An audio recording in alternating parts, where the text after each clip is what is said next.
Thank you for staying in the state of the nation. We're talking about the coalitions that are being built. What is the agenda behind these coalitions? Is it just about political power or political survival, or is it about the people? That's a conversation we're having with my guest in studio. Dr. Kuro Court is here, the party leader, Third Way Alliance, and Honorable Eddie Okech, the senator for Migori. We're still waiting for Honorable Ayub Savula, the Kakamega deputy governor. If he comes in, we'll drop him into the discussion. If not, we'll continue with the two of them. Keep your views coming at Trevor Mbija at Citizen TV Kenya. Use the hashtag Citizen DayBreak. And Kuro, I was coming back with you. First of all, yeah. Are you running for president? Yes, I'll still be running for president. Okay. So yes. Are that we're going to build any coalitions? To be honest with you, let me respond that question taking into account the cheap criticism by Eddie Okech about my party, which, by the way, we conceptualized together. But because of his cowardliness and because he wants to survive politically, he had to go to a party that is ethnically driven, that will make him because he doesn't have a stand like the one that I have. Because if Eddie was confident that as a founder member actually of Third Way, he could still stand with Third Way in Migori and convince the people of Migori that these are my ideologies. But because he wants to survive politically, he has to go back, to crawl back to that ethnic foundation, which is part of the problem in this country. Now, Eddie keeps, Eddie is now the second. I'll give you a chance to respond. Eddie, okay. You're right. I didn't interrupt Eddie, you have time. And see, one of the things that disappoints me about listening to people like Eddie that I know personally is that they are intellectual, well-educated, well-exposed, but they still crawl back to very cheap political thinking of survival. Now, Eddie keeps on saying, I mean, you've said it now, and it's, I think, the second time. His Secretary General also criticized my party and said, oh, it's just a one-man show. I want to ask Eddie, tell me one single idea that I think ODM has actually conceptualized or founded that has transformed the lives of Kenyans. When I started the Punguza Mizigo Constitution Amendment Bill of 2019, which was going to reduce the cost of governance, transfer money to the people of Kenya, change the cost of our election, reduce parliament, you know, many things, end corruption, actually end corruption. It was ODM party, through their leader, the late Raila Amolo Odinga, with all due respect, who, because of the handshake, actually opposed it because of BBI. And I decided, as a party, we are going to fight BBI up to the Supreme Court, and we defeated it because it was a selfish initiative. When he talks about the 10-point agenda, what was transformative about that? We had said in Punguza Mizigo, excuse me, that let the word be the youth of development, accelerating development. Let's take money to the people's very doorsteps. Take services to the people. They opposed it because of BBI. So when they criticize Third Way and say it's a one-man show, it's a small party, yeah, but big ideas that actually could have transformed this country. And people even right now are calling me and asking me, please bring back Punguza Mizigo. Now, Eddie and I have read a book called Team of Rivals, The Political Genius of Abraham Lincoln. And so when he talks about coalitions, and this is what disappoints me about Eddie, because Eddie knows that from Team of Rivals alone, which even Obama himself used to quote a lot, although Abraham Lincoln was a Republican. But his genius was that he looked across the board and said, okay, you are my rivals politically, but I noticed there's something good about you in terms of your knowledge of education, in terms of your knowledge of health. Please come, let's serve the American people. Now, that was, for me, a true meaning of a coalition where actually you serve the people. Now, Eddie, I think, has not read the Constitution, even though he's actually a legislator. The Constitution does not have to mention the word opposition for you to be now that, in fact, there's no need for mentioning the word opposition. If you read the Constitution, there's a letter and the spirit of it. Why then did your party present a presidential candidate and members of parliament to be elected against the government of the day? So opposition is not necessarily negative. It's giving the alternative, which you people are not giving. And for me, I will still say I'm also in opposition because I criticize the government of the day, or I call it out to account for the policies they have proposed. Yeah. So that is really the spirit of... Are you going to go into these coalition talks? Because it's a season of coalition talks. Is Third Way going to join a coalition, and which coalition will it be? You know, for me, coalitions have to be meaningful. Yeah? If you read the Political Parties Act, You can have a pre-election coalition or after-election coalitions, but there has to be a meaning to why you actually want to go into those coalitions. For example, if you're borrowing the proposal, the policy proposal of one party, but make sure you implement it. And again, that's why I go back to my starting point, Trevor. When people talk about this coalition, what then is the purpose of it? What is the achievement? What is the outcome? If the outcome is not serving the people of Kenya, you know, so then how, for example, let's take, for example, the question of the affordable housing. Affordable housing is actually a scam. But Eddie and his party actually supported it. But if you go to Kibra, ask the person in Kibra, in Kawangware, in Madare, or even in my village in Kapedo, how do they benefit from affordable housing? Can they afford it to begin with? Of course they cannot. But they are supporting a very bad government policy that is scamming Kenyans. You know, because if you talk today, ask today the public servant who has actually worked, maybe is about to retire, and has invested, maybe built a home, a rural home, a retirement home. Now you are going into his pay slip and forcing that public servant to actually contribute to this house, which he will not even benefit. We don't even have a formula on how they can actually benefit.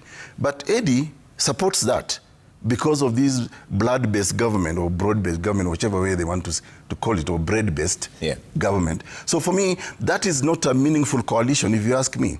But if the coalition is such a way that let's actually do something meaningful that actually will transform the lives of Kenyans, then I'll be more than happy to sit in a table. Will you go this alone then, as Third Way Alliance?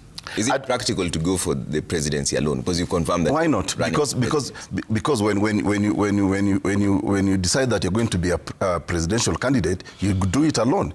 Ruto went it alone, Raila went it alone, Wajakoya went it alone, and and all the other candidates. So I see nothing wrong in offering myself to run for presidency. I'm offering as a Kuru Aukot. But if Kenyans actually listen to my ideas and buy them, why not? Okay. Yeah, because you see, they are putting a condition for you now to run for president. Actually, in fact, this is a very good question, Trevor, because the idea of coalition is to empower one individual to win an election.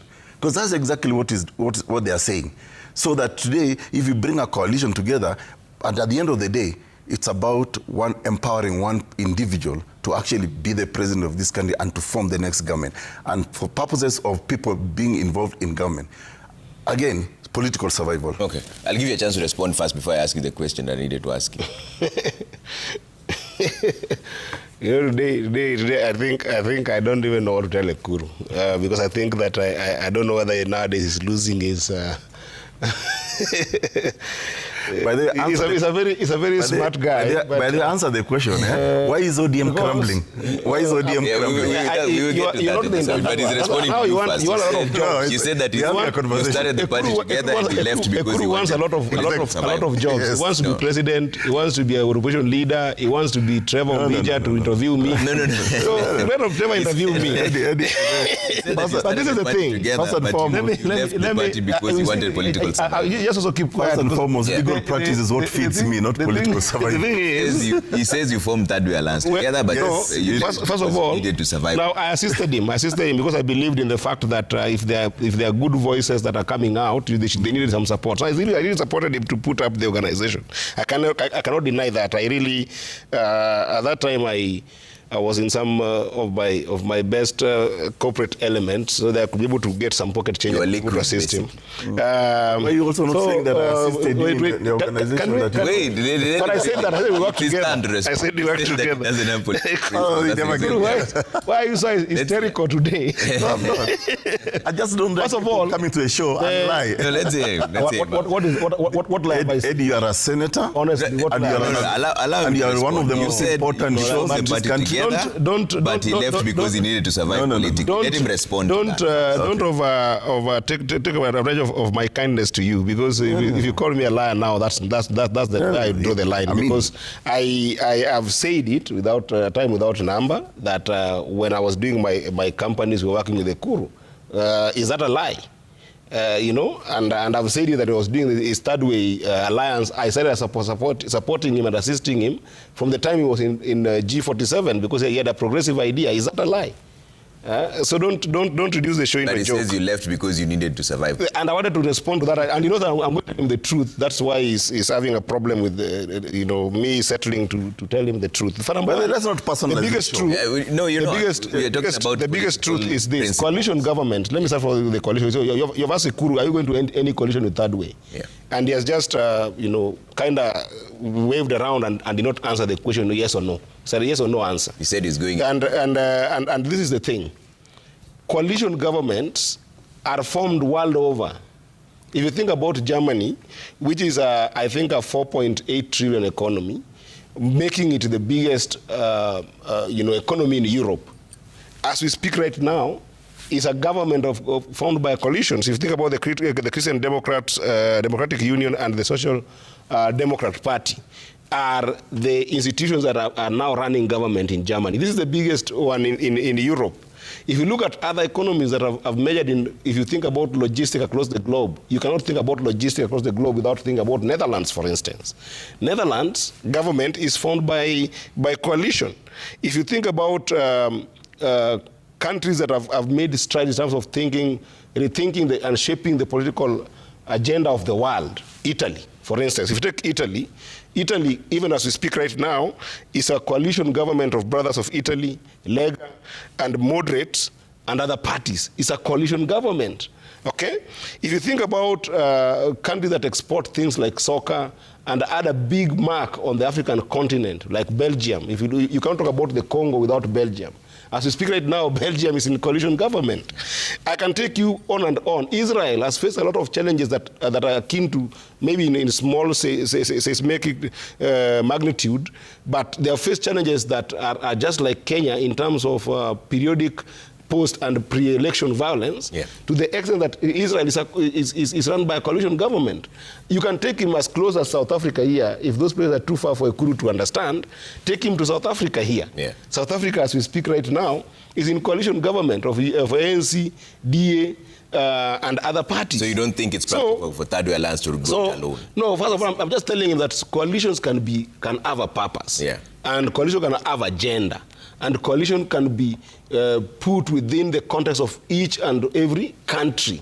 And coalitions are done world over. Okay. The only thing is not for a Kuru, because I don't want to discuss Third Way. I think that in the scheme of things, it will be a waste of time for me personally to discuss Third Way in the context of things. I don't even know what they're doing right now.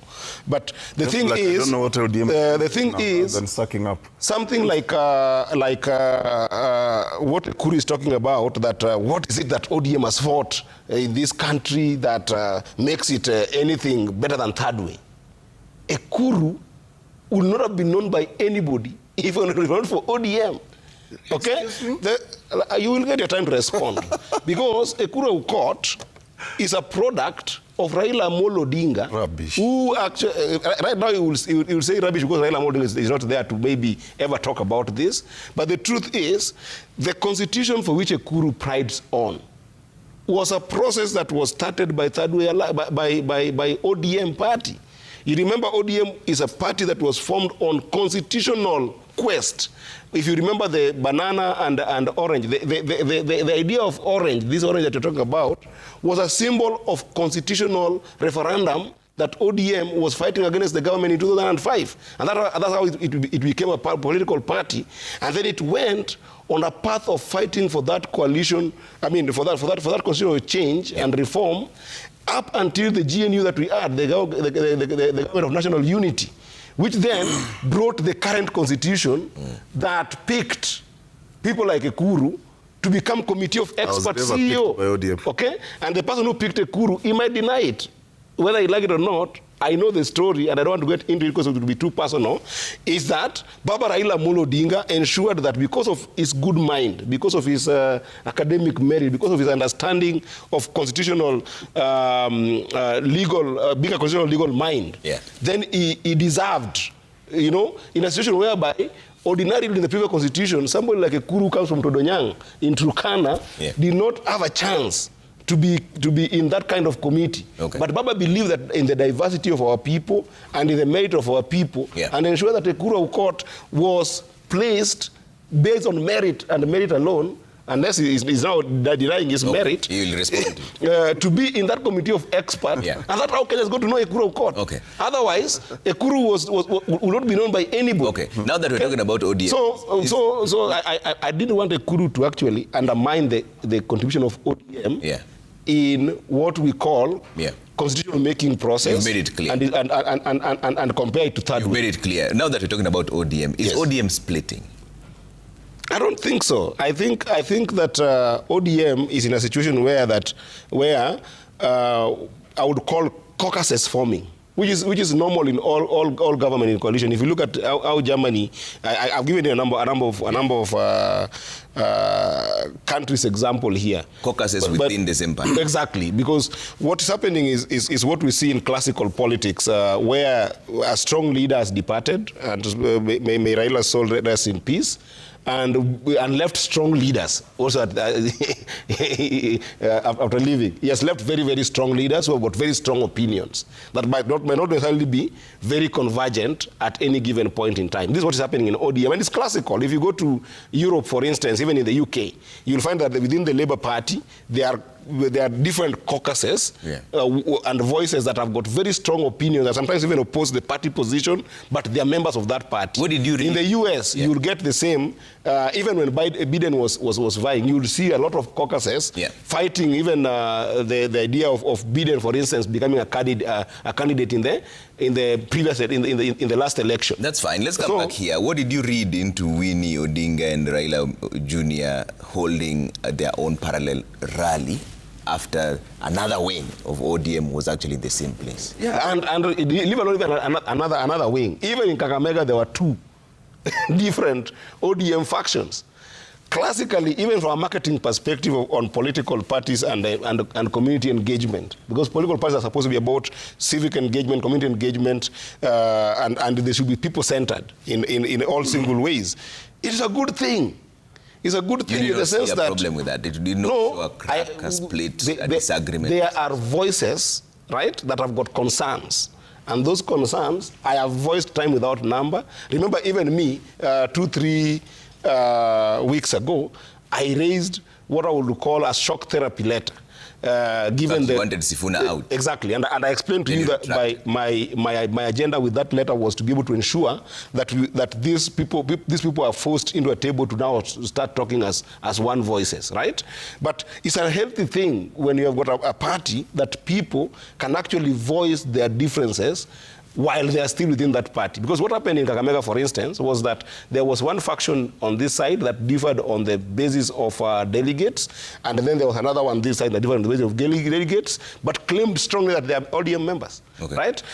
Winnie held an event that was a consultative event. I don't know why people are reading too much on it, and she expressed herself very clearly on the agenda of the meeting, and Winnie was very clear on the fact that there is more consultation that need to be done on a variety of issues.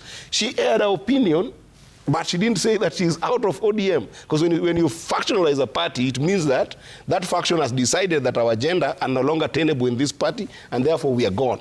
But it's a healthy thing to have an ODM where people can voice their concern.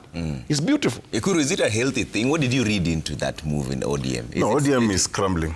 And because ODM was Raila, and Raila was ODM, and because of Raila's absence, none of these people can actually inspire any confidence among Kenyans. In fact, even among their own supporters. So ODM is crumbling. That's what you can see. And I really want to encourage that the younger tax in ODM, I think they should go back to the early 1990s when the agitation for change in this country started, because started with the idea of the younger tax. And I wish the young tax in ODM could actually just come together, and I think they will inspire more confidence, because ODM is almost becoming like a personal tool that some people must not let it go. Accept them. So, but I don't want to discuss about this political party, ODM, because without Raila, ODM actually is going to will be finished. Can they field a presidential candidate? I don't know who. But if for example, let me give just an unsolicited advice. If, for example, that ODM had actually given Sifuna the leadership, that party would be strong. If you remember, for example, the I don't, there's an analysis somebody has posted on social media about how Raila was just replaced even before his body arrived into the country. But Junet was here and he said that leadership abhors a vacuum. You see, if you want to project a national face, which I think ODM has been claiming, but actually is owned, it's like a company, they could have actually even picked someone like Sifuna, because Sifuna reminds me of the days of J.J. Kamotho during Kanu's time, that Kanu was so unpopular in central Kenya because of people did not like Moi. But he was one Secretary General, if I recall, who really defended that party strenuously. And I see Sifuna doing that. Are you saying ODM is unpopular? Well, you can't compare ODM with let him finish it. No, but you know, there's something that if you get away with. I'll give you a chance. Just write it down. I just have to be sure. Why are you itching? Why are you itching? That ODM is not can. Relax. No, it's okay. It's not comparative. You know, by the way, I'll ask you the same question. I think actually, in my view, I think let's not trivialize this. This is a very important show, and I always value being in this show. Let's not trivialize this show to be about ODM or Third Way or any other. I think we started with a very good conversation about coalitions. And Eddie, being the educated man he is, and I respect that, is giving us all these narratives about Israel, Germany. But what he has failed to tell us that what those countries have actually achieved for their people. For example, when you talk about Germany, you know, one of the biggest economies in Europe. Yes, those coalitions come together, but for a purpose that serves the country and the people. You tell me, Trevor or Eddie, what have the coalitions in this country actually served? And that's why I still go back to my starting point, which I do not want to repeat. Political survival. So when you talk about coalitions in those other countries, you know, they actually achieve certain things. They strengthen the economy of their people. They talk about a strong healthcare system, you know, social welfare. But in our case, what are these coalitions achieving? It's about individuals who control certain regions, certain tribes, certain political... And that's why for me, Trevor, when you ask me the question, I am reluctant to validate a lie, a political lie. So when people ask me whether Ekuru want to join any of this coalition, I ask myself, what do we want to achieve? And what is the honesty? How honest are those people actually in this coalition? Because I'm not desperate. You know, it won't kill me, by the way, or I won't die if I don't become Kenya's president. You know, but if I were to become Kenya's president, and actually with the intentions that I have, I know for a fact that I will make certain transformations in this country, just like we proposed in Punguza Mizigo, which they opposed. But that's water under the bridge. So you'd bring it back if you were to ascend to... Oh, I'll be more than happy to bring it back, but I would like people to actually own it. Yes, I'm more than happy to have originated the idea with some of my colleagues. But you see, if Kenyans don't own an idea, if people are still thinking tribally, people are still thinking regionally, people are just still thinking in terms of the political parties that Haiti belongs to, but which is really about ethnicization, then I don't want to be part and parcel of that, because I'm not desperate to be in government. I'm not desperate to be leadership. But I would love to be part of our leadership that actually changes the lives of Kenyans, puts money into people's pockets, improves economies, that industrialize, for example, every economic opportunity that we have in our various counties. I am lucky that I actually traveled this country, especially during the constitution-making process, and even during the Punguza Mizigo. I see great opportunities in each of our counties. And maybe, Eddie, just to remind you, not necessarily to take a swipe at you, reading the Constitution of Kenya Review Act, and it will tell you that I applied for that job. Nobody singly gave me the job. I was interviewed by a parliamentary select committee, and actually I was part of the team that was selected by Parliament, not an individual. Knowing how things work in this country, do you actually believe it's okay if that is what happened? You can deny it, knowing the way things happen. Okay, I don't have a problem. There's one side where legally that is how it should have happened, and that's how you did it. But do you really believe that there was no hand in you being selected? Even in our, sorry, I don't mean to cut you, Kuru, but even in our unguarded moment, our unguarded moment is that when you're not on live TV, Ekuru has appreciated to me how much Raila believed in him and invested in him at his inception stage. That was a private conversation. So really, if it will satisfy him, if you don't appreciate it, that's fine. No, if it will make you happy. Raila was my friend. Even though sometimes we differed politically, he was my friend. Been to his house, we've met in social places, we spoke on phone many times. So, I don't know, fraternizing with somebody, does that mean that somebody has necessarily built you? You know, I don't understand. I think that's cheapening the fact that I am qualified. And by the way, I don't know whether it is Raila who sent me to Liberia to do the constitution of Liberia, Somalia, South Sudan, Lesotho. I can mention many other countries where I have participated in the constitution-making processes. So I don't know whether it is him who sent me. So I think let's not cheapen people's competencies. Otherwise, he will have gone and picked a guy from Todonyangu with the AK-47 and just build the guy. Agreed. But practically speaking, can you actually go this alone? With this arithmetic in the country, I think that alliance, can you just violate? The bigger question, Trevor, is this. Are Kenya, let's elevate this conversation to a bigger discourse. Are Kenyans ready to listen to a good idea without necessarily thinking ethnically, regionally, or, tribally? Because I think that's part of the problem for me. That and I've said it, Trevor, I've said it in your show here many times, that, I think the presidency of William Ruto, and I'll repeat, is a blessing in disguise for this country. Why do I say that? Because it should be an awakening call for Kenyans, that when one of your own says that I'm a hustler and have a reason to this level where I can actually impact policy that changes your lives, but now fails to do that. You talk about the healthcare in this country, unemployment policy, you took the Gen Z protests, and all the things, theft of public money, the government of the day that is now being headed by somebody who actually propped himself as one of your own, as a chicken seller, but is not achieving that.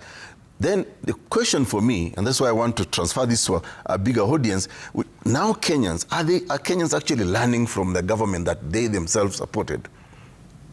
And that's why, for example, I still feel bad that even after the impeachment of Gachagua, now the coalescing is about our region, our person. That is not really helping our country go forward. Yeah, and by the way, at my age, I can retire anytime, and I don't mind, just doing what I'm doing, even going back to law school to teach. I think it's about the people of Kenya, whether they actually now become wiser. And I really hope that IEBC could register as many Gen Zs as possible, because they demonstrated in 2024 and even 2025 that they are dissatisfied by the policies of the government of the day. And therefore, even for the government to say, oh, we will compensate you because you are killed by government apparatus, now we're going to compensate you. That, for me, is not a solution for this country. Okay. A solution for this country is for the people of Kenya to elect a leader who is honest and able to actually implement what they promise. Unfortunately, we are still going back to discussing coalitions that, for me, are meaningless. Individuals who are just coalescing because they want to survive politically, they want to preserve wealth that they cannot account for. So I throw the challenge to Kenyans. Think about, be critical, interrogate, who is this person? And Trevor, I will still remind Kenyans, and Eddie here, that if you read chapter 6 of the Constitution of Kenya, Leadership and Integrity, Kenyans at the constitution-making process affirmed that one of our failures as a country has been the leadership. If you go back to the independence, we were promised that we will eradicate disease, ignorance, and poverty. I believe Kenyans are even more poorer today than they were at independence. People are desperate. I mean, Eddie can confirm, because he is a leader, and so am I. The messages we get every day, I mean, sometimes I don't understand how somebody, of course, will ask you for 200 bob to put food on the table. You and I all, we socialize in this Nairobi. There are places that you cannot even, you cannot buy anything with 200 shillings. But an ordinary Kenyan out there will ask you for 200 shillings to put food on the table.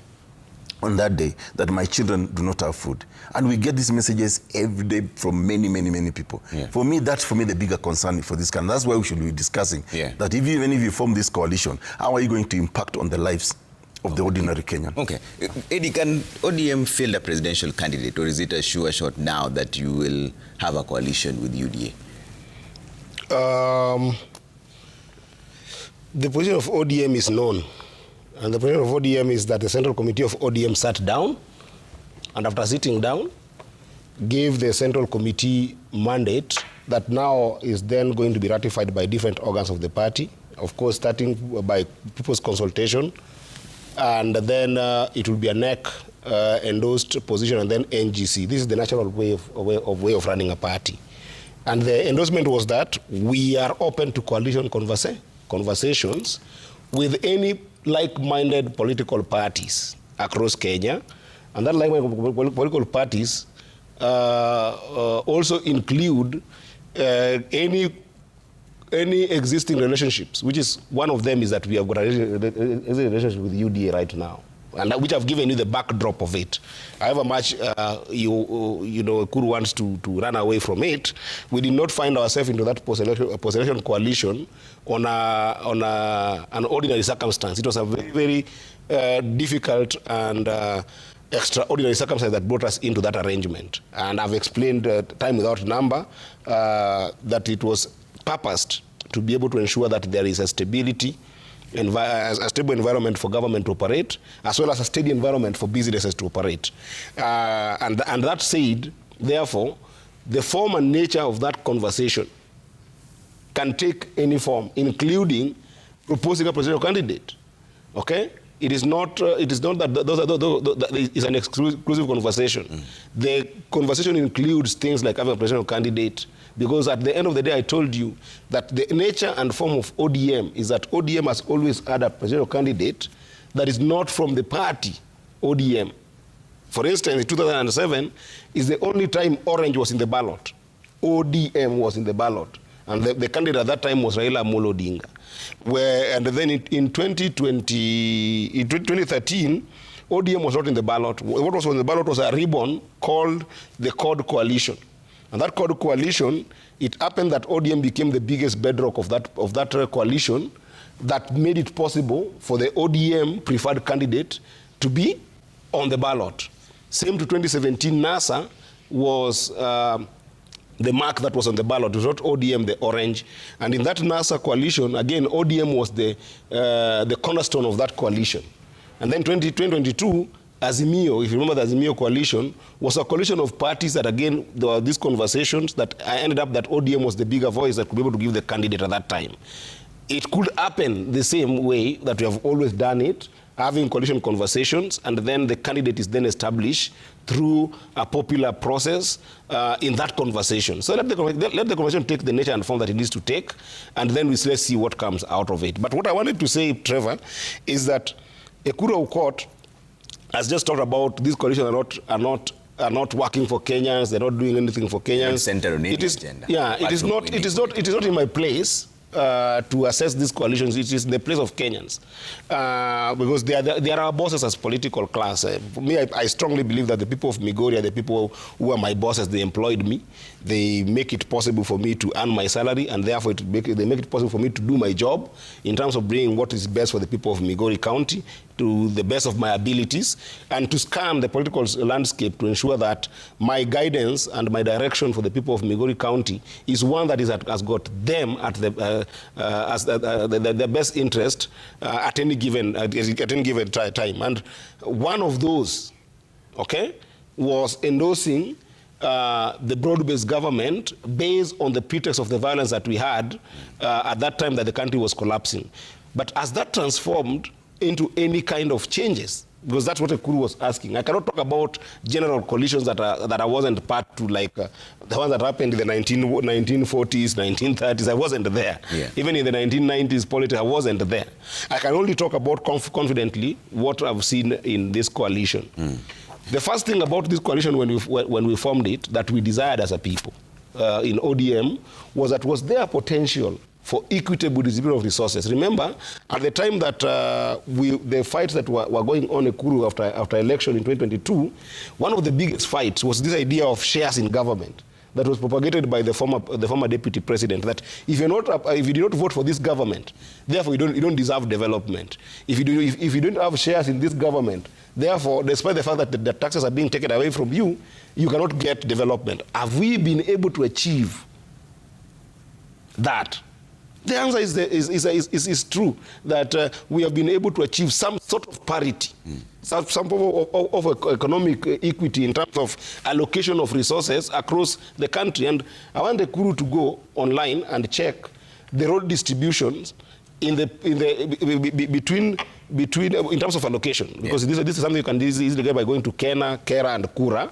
Look at the road distributions between the time that we had the previous government, and look at the number of kilometers of roads that were in your area vis-a-vis what has happened between 2024 June and now in terms of allocation of roads and projects, whether they're skewed to one region. Yeah. I think that you're in the committee, right? Yeah, I'm in the committee of roads, and I became part of that committee of roads, particularly and precisely to make sure that the distribution network of these things, we can voice, at least from the problem that we are sitting, that this distribution should be equitable to a number of people.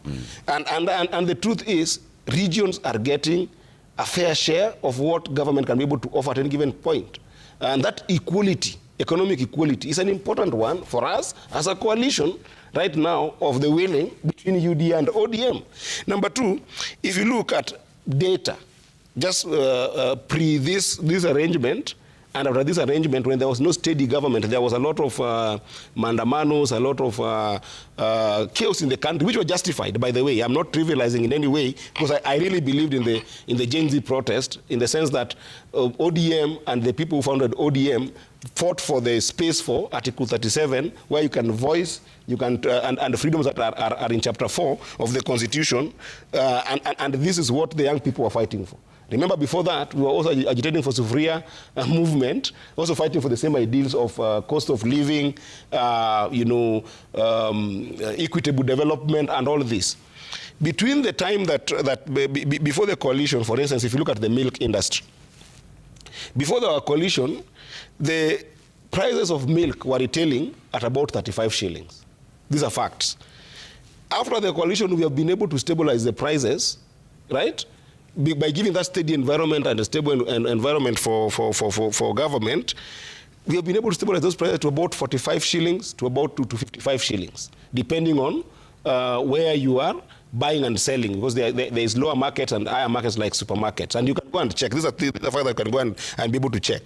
And because of that steady environment, even our export earnings in milk alone and dairy products, among those that we're taking mostly into Netherlands, we improved from about 3.1 billion worth of export returns up to now we are about 7.2 billion. Fact, not stories. If you look at a key sector like coffee prices in our country, at that time when we had a lot of conflicts, we were having a retail price of coffee of about 65 shillings. Right now, the coffee retail prices in the global market from Kenya goes between 110 shillings to 150 shillings, depending on how you base you edge your bets in whichever market that you go to. But the fact is, it has doubled. And if you look at the export earnings that we are having between that time and now, we used to have 34 billion. In the middle of all those chaos that we had just after formation of government, and now it has almost doubled. In fact, it has almost, it has gone almost 5 times, because we are around right now in terms of export earning, I think it's about 170 billion. Go to Greenleaf of tea. What has not been able to be stabilized properly, because it is an afterpay, is the bonuses for tea farmers. And this is still a problem that I think the government is dealing with. But the truth is, at the time that we were having all this conflict and all these problems, this is the truth. The price retail for tea, because it's a sensitive price index, was about 50 shillings. Right now, it has gone to all the way to about 60 shillings per kg. And the truth is, the earnings have also drastically improved, because when I look at the data that was there in the time of the conflict, we were at around 138 billion in terms of the money that we were earning from tea in terms of export earnings. Right now, it is going to about 220 billion. Right? Because of this stability that broad-based government has brought in the country. Okay. And I can go on and on. For instance, where I come from, the sugar industry. Do you know that we used to import, just at the inception of government, we used to import over 1 million tons of sugar that was being brought in the country. And right now, because of that partnership and improvement of the sugarcane industries, and I know all of them, by the way, we have had an improvement of about, I think at that time when there were warring functions, we were having about 490 metric tons that were being produced, 490,000 I mean. Right now, we have improved it to about 820,000 metric tons. Yeah. And you can say for a fact, and go and check, we have cut the importation of sugar in this country by about 70%. Okay. We can go even to maize. Yeah. Trevor, what was the last time you heard about maize importation? The way it used to be rampant in the previous government, and even at the inception of this government. We had a serious problem with maize importation, yeah. And because part of it was because of drought that was there, but part of it was just because of lack of steady environment in government, to the extent that at the time before we got into this pack with government, the country was producing about 40 million bags of maize. And right now, the country is producing about 64 million bags of maize. In fact, the struggle right now for Kitale farmers is stability of prices because of surplus of maize, okay, that we should be able to be talking about. Yeah. So if you ask me about the contribution of the economy, I can take you into details, even if you were to go to in education around TVET, yeah, the improvements that have been made in digital registration and penetration of digital opportunities for young people in this country as a result, okay, of this engagement and this stability in government. All right. I am not saying that it's a perfect coalition, yeah, but I'm saying that sometimes you get into this thing to purpose a change, okay, even if it is a marginal change, yeah, it is a change better than not having one at all. Let me bring in some feedback. There's a lot of feedback coming through, and then I'll come to the bigger question here. So we're talking about building of coalitions, but where is the voice of the people, Ekuru? In fact, how do we bring back the voice of the people in this entire conversation? I'll come back to that as we wind. I love that question. Babu Michael says, I just want to tell the ODM brigade, like Honorable Eddie, that any party that forms a coalition with UDA ends up forming a merger or being swallowed and finally losing its popularity. Are they sure ODM will not be the latest casualty? I doubt UDA. Okay? We'll answer that question whether ODM will be swallowed. Bobo Wino, the ODM party should be telling Kenyans about the achievements and benefits from the 10-point agenda and the NADCO report, not negotiating another deal while the pact they signed with UDA Kenya hangs in the balance. It's all about political survival. Okay? Frank Orinde says coalitions are no longer built on ideas or ideology or national interests, but on sheer political survival. Power sharing replaces public service. Loyalty outweighs competence, and citizens are left watching elites bargain over positions while real issues are unresolved. Okay? Godfrey Baraza says Kenya Kwanza is obsessed with tearing ODM apart, rocking, splitting, burning its fragments while the nation burns. This regime is drunk on politics of survival, not solutions. Real issues facing Kenyans don't matter to them at the moment. Michael Simiyu says politicians are living a lie. Honorable Kech can't believe that ODM will be the same post-Raila without SG Sifuna. Honorable Babu Wino, Honorable Winnie, Honorable Sotsi and Hamisi, take note. The Oburu wing is a failing faction, however much they beat the drum. You'll respond to that as well. And Babu Michael says, my question to Eddie is simple and only requires a direct, specific answer. What specific benefits have the people from ODM zones received from the broad-based government so far? Electricity, roads, water, schools, etc. Or they're the ones benefiting? You actually mentioned that before we got into that. But Kuru, let me bring you into this conversation now back. Yeah. Where is the voice of the people? How do we bring back the voice of the people in these coalitions that are being built? Who's meeting who's talking to who? Who's talking to the people? How do we bring back the voice of the people? So I think, our constitution is very clear in Article 10 about public participation.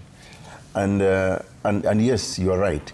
The 6.8 million people who voted for ODM really expected that ODM will actually check on this government for purposes of better policies that will benefit them. And you've seen comments from somebody like Kababo, Michael, citing things like schools, roads, and all that. Eddie, the problem with this government that you're supporting now, and which you're actually championing for, is that they're very good on paperwork. But Trevor, like I said earlier, I'm very pragmatic. I'm very practical. When I go, for example, to visit my relatives in my village, I mean, I see real suffering. So even when you give us this flowery language of, I don't know, road distribution or whatever, which for me I think is an ideal, but I go back to the fundamental question of how have you impacted the lives of those people to be better? People are struggling every day, Trevor, with tunachanga pesa, hospital bills, education, basic things like just transport to school, putting food on the table. There are certain fundamentals for me that matter. That even when you decide to go into these coalitions, really, how then are you making the life of those people better in terms of just bring back that human dignity? If you are to look, for example, Article 43 of the Constitution, economic and social rights, for me, some things must be done, even if you go into this coalition, that will actually make people live in a more dignified way. I mean, you don't even need to go far. You may not need to go to Todonyang, because I think you've never been to Todonyang. Just see when you talk about Kibera, when Mkuru kwa Njenga, when the Madare, go to Kawangware, and assess whether people's lives have changed. Every morning, even as I was driving here, Trevor, one of the things that is a sign of whether people are living a dignified life or not, I see people actually walking, masses of people walking. Why are these masses of people walking? Because they cannot afford just even bus fare. Transportation in most of these economies that Eddie has actually cited, having been built by this coalition, public transport is one of the key issues, because it will take you to a place of work where you can actually earn a living. Now, the excuses that have been used many times, and so as actually to betray the will of the people, is when they go into coalition, is to say that, the government was on the brink of collapse, or people were fighting. It's a lie. It's a lie. Kenya was never collapsing. It's a government of the day that was collapsing because it betrayed the people. So people like Eddie and his party actually go to sanitize that. And then they come with this white lie that Kenya is collapsing. Kenya was not collapsing. It's about the failure of government policies. And by the way, to keep on dangling that we distributed,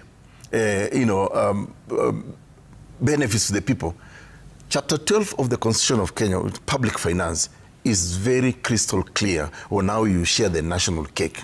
What the government of the day should be saying, we the people of Turkana or Migori, we have given you billions of money to develop your people. How have you spent that money? Grab the Auditor General report and say, Governor X so-and-so, you have actually not accounted for this money. You should be prosecuted and you should go to jail. In fact, for the last 10 years, most of those governors should actually be in jail because they have actually not served the people. And that's why... EACC confirmed the same. Yes. That we investigate Article 104 on equalization is absolutely clear. We should be asking, where is this equalization fund and how is it impacting the lives of the people? Last year, I did a consultancy through the World Bank on looking at the legislative and policy framework on the equalization fund. And we presented at the Personal Leadership Summit in Wajir, and President William Ruto came. And the fundamental question was, it's actually not, the problem is not the law. The problem is not even the policy. The Constitution has clearly said, this is how you equalize the people of Kenya, and you have distributed money. Government of the day is not following that. So the coalitions that are being formed are not actually ensuring there's accountability in government. They're actually making that a government that is failing comfortable, and I've said this again, Trevor, from the handshake time of 2018, ODM was doing a good job through Raila. But now I don't think there is anybody who can do what Raila was doing. So how do we bring back the voice of the people? And so the genius of the then administration under Uhuru Kenyatta and William Ruto was, how do we bring in Raila to silence him? And that's, for me, that's why I'm saying there's a failure of opposition. So now the people of Kenya, honestly, again, you ask, where is the voice of the people? The voice of the people have been ignored. And I think Eddie cited rightfully so Article 37 of the Constitution of Kenya. And the Constitution of Kenya gives them the freedom to demonstrate, to demand, accountability from government. And I think the people really need to come out, just like the Gen Zs did, and reject these fake coalitions that are just about political survival. You've heard the views yourself. You've seen people writing, saying these are just outfits for politicians, elites. And I want to persuade Eddie, please get out of that coalition, because we value the person you are. Okay. Eddie, how do we bring back the voice of the people into this conversation so that they are at the center? Sovereignty does belong to the people. Yeah. And at this particular point, it's only the leaders who seem to be speaking on behalf of the people. How do we bring back the voice of the people? So number one, I want to say that there are questions that have been asked, and sometimes the voice of the people, which is the voice of God, comes in different ways. I like what the media has always been doing by giving platform for young people to be heard. And even in the world of social media nowadays, the media fraternity has been expanded to a bigger platform where there are larger voices that can be heard.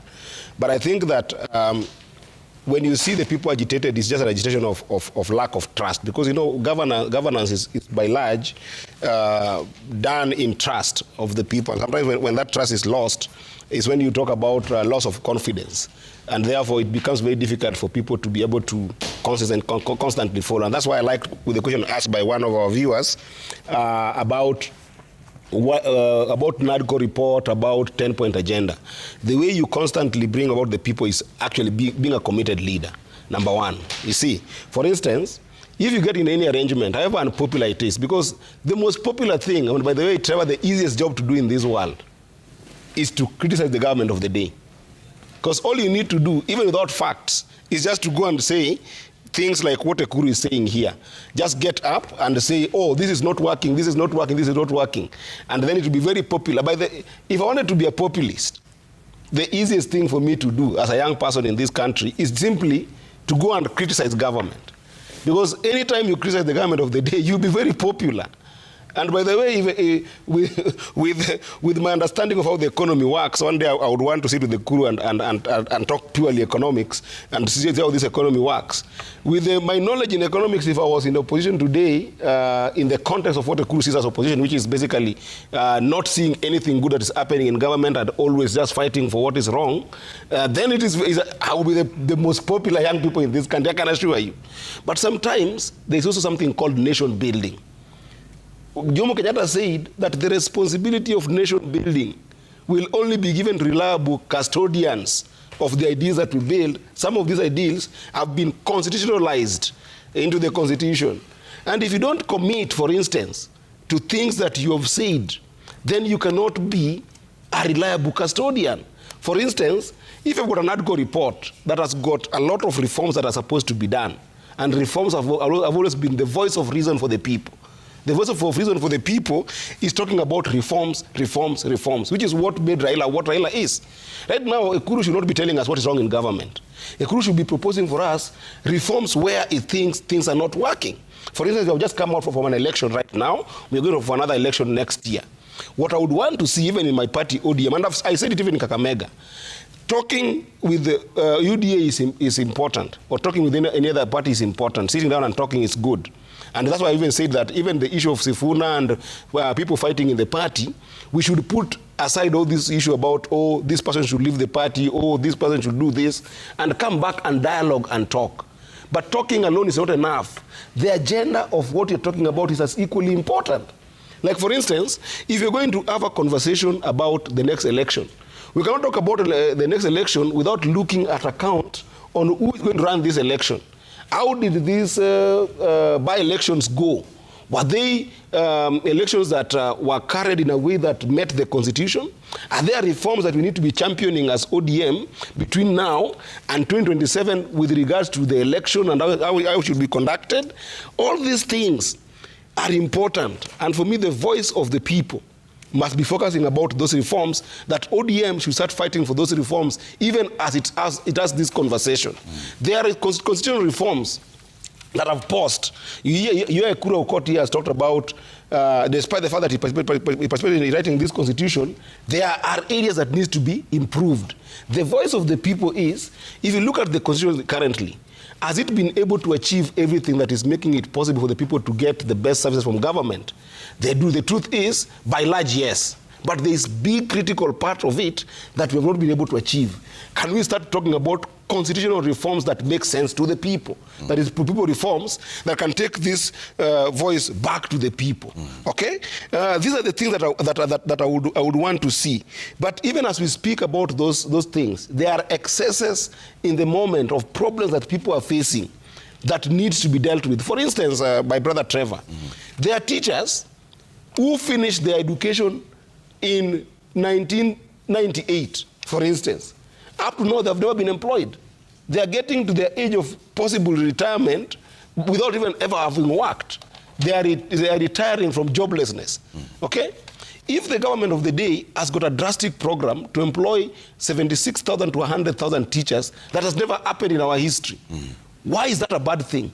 And why is that something that we cannot be able to voice? The idea that this government is going to bring payrolls in people's homesteads that will be able to stabilize these economies. Okay. So I think that to answer your question in a short way is that let the voices like Ekuru, let the voices like ODM, while we are having these different conversations, because Ekuru is building his party, if he cannot build his party, then he cannot build a nation.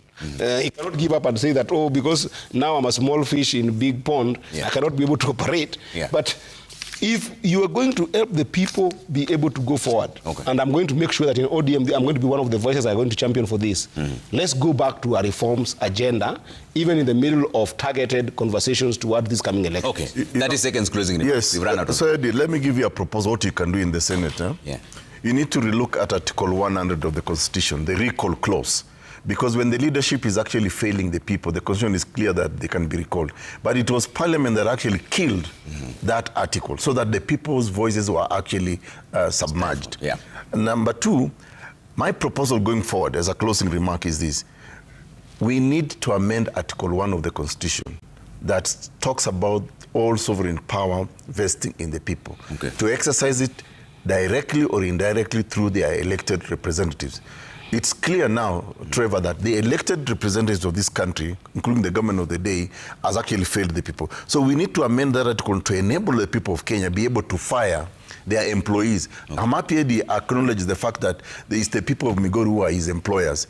But if and when Eddie, for example, fails, we should be able to give the people of Migori a power to actually fire him. Call him. Just like the same way, we now need to give the entire country, the people's voices, the power under Article 1 to fire a government of the day. 80, 30 seconds. My 30 seconds is that I want to urge people in ODM to continue doing what they are doing, but most importantly, our party leader and the leadership of the party to allow larger dialogue, larger conversations, and try to bring the voices that are giving a different signal that people like Ekuru might see as factions, but I see them as caucuses that are within the party, voicing their concerns, and genuinely so.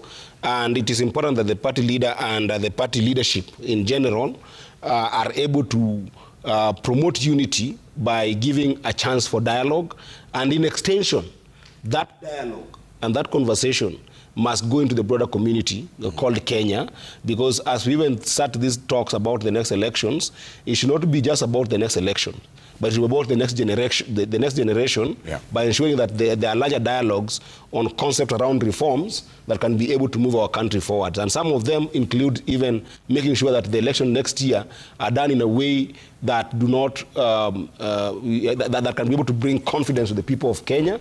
But among those confidence that the people might have indices, those confidence indices must also include reforms that I'm talking about, to start looking at constitutional tenets that can be able to make this country be a stronger country. Right. But dialogue is my call for today. Thank you, gentlemen, for making time. Dr. Kuru Court Party Leader, Third Way Alliance, and Honorable Eddie Okech, Senator for Migori. Thank you so much for speaking to us on the state of the nation, and thank you all for the feedback that you sent through.